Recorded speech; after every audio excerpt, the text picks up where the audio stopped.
Hey guys, Mr. Dexter here. Step 3 in our worldview. We've done a video on creation, fall, and now we'll do one on redemption.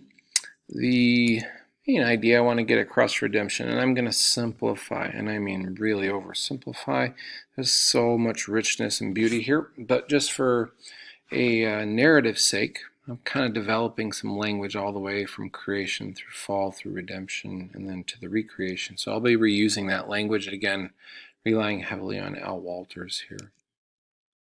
Redemption, in a simple way, is to restore a person to their good place, standing, position, calling, mission, mandate. You can go on, but it's to put something back in its good place, especially a person in the Bible. We're talking about humans here, so we're talking about the redemption of people. In the Old Testament, especially, one of the biggest problems was that the economy, which is, of course, a good vehicle for growing all kinds of beautiful, good parts of creation, can also become something more like a game, a means of domination and control, which, of course, really just chews up poor people and people who have come on hard times. Widows, orphans, those who have had bad crop failures, etc., just the poor in general. And so the way in which people would get out of trouble is by taking loans, and then they would get crushed by these debts. Well, what happens when you can't pay off? It just gets impossible. And so you need someone to come in and just either buy off your debt or pay it off for you, or every 7 years they would just cancel debts, and then you could even just plumb forgive them. Just say, yeah, we're done, no more paying. Just move on. So all of these things where you come in and take over someone's debt is in the Bible using the word redemption. So then the second part is, after you've dealt with the debt, you got to put them back right. Put them back with property. Put them back to their families. Get them back in the synagogue. Get them back into the temple, tabernacle. Get them worshiping again. In the New Testament, the metaphor of redemption is mostly about the crushing reality of sin. Sin now acts like a loan you can't pay off.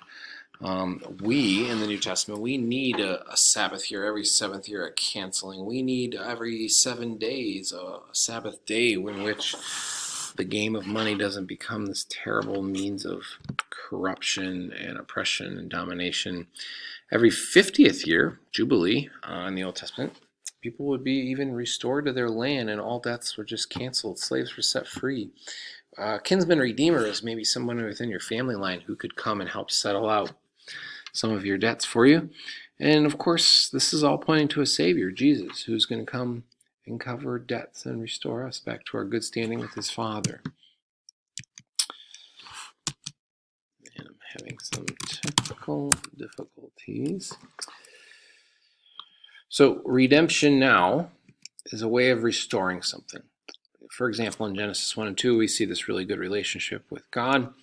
And then in Genesis 3, sin enters, and instead of us filling up and subduing the whole earth, turning the whole earth into God's beautiful Eden, we get kicked out.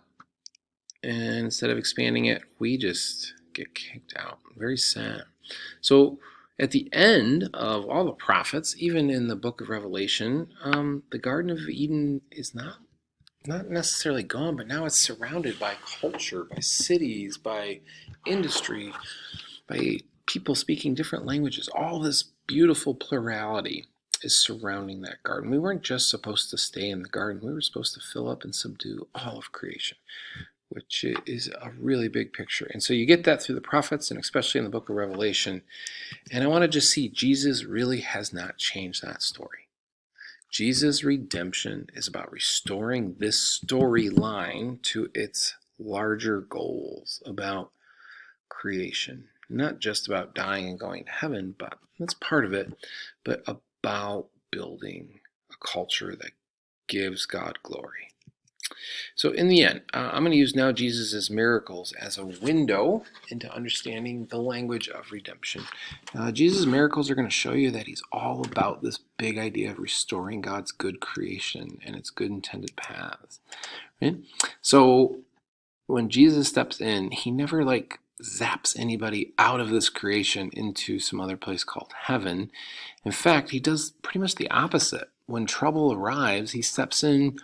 And let's say there's a wedding and they've run out of wine. Jesus restores the wedding back to its good standing, lets it finish, lets it do what weddings do. Jesus sees somebody who's blind, he restores their eyesight. Jesus sees somebody with a shriveled hand, he restores the hand and puts it back on its good intended path. Lame legs leap for joy. Jesus brings together guys who would normally kill each other, zealots and tax collectors. One hates Rome, the other works for it. And yet, within his own disciples, there are zealots, Simon the Zealot, and tax collectors, Matthew and Levi, and so on. When Jesus is caught in the middle of a storm, he restores the seas back to calm. When people are demon-possessed, he doesn't throw them into heaven. He kicks the demon out, restores people, and then sends them back to their families or synagogues or temples. Jesus restores the temple as a place of prayer and worship for Gentiles even. Jesus restores our relationship to God, and he helps us learn how to get along with other people, especially our enemies. He even helps us to learn how to love ourselves. And in the end, I think Jesus is going to restore us as co-rulers over all of creation. That's the big storyline. That's what I'm looking at. Hope that was helpful. And that ends our lecture.